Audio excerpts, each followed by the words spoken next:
মমতা ব্যানার্জি লড়াই করো, আমরা তোমার পাশে আছি। সবটাই কিন্তু চৌর্যবৃত্তি। যারা চৌর্যবৃত্তি করে তাদের nature can not be nurture. প্রকৃতি কখনো চেঞ্জ হয় না। তাহলে ওরা দীর্ঘদিন ধরে চুরি করতে করতে এসেছে, আজকে চুরি করারই কায়দায় ওরা এরকম অপকাজটা করছে। সুতরাং এ বিষয়ে বলার কিছু নেই। একটা কথাই আমি বলবো যে মমতা বন্দ্যোপাধ্যায় সত্যম শিবম সুন্দরম, ন্যায় নীতি সেবা ধর্মের উপর বেশ করে বেঁচে আছেন এবং থাকবেন। আর ওদের ওই চৌর্যবৃত্তি হারিয়ে যাবে মালিন্যের সর্বনাশা অন্ধকারে। সুতরাং going and coming, result for nothing for BJP.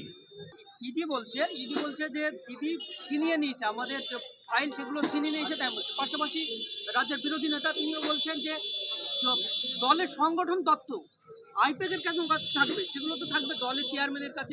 একটা জিনিস যার তত্ত্বাবধানে থাকে, একটা কথা আছে, impossible is a wrong word in the dictionary. সুতরাং ইম্পসিবল যেটা, সেটা ইম্পসিবল, এবং impossible is the wrong word in the dictionary, এটা বারবার প্রমাণ করে দিয়েছে মমতা বন্দ্যোপাধ্যায়।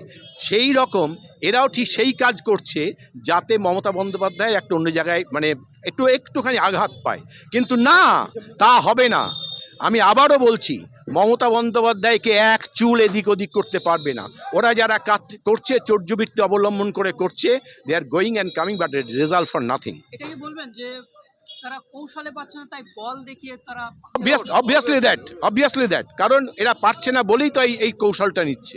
মানুষ কি হয়, পাণ্ডব থাক কৌরব কৌরব, ঈর্ষা নাহি করি কারে, তাই তো?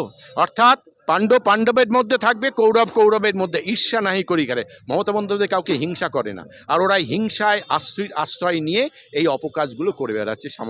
আমার মুখ্যমন্ত্রী কোথায় মুখ খুলবে কি খুলবে না, দ্যাট ইজ হার ওপিনিয়ন। সুতরাং আই ডোন্ট নো।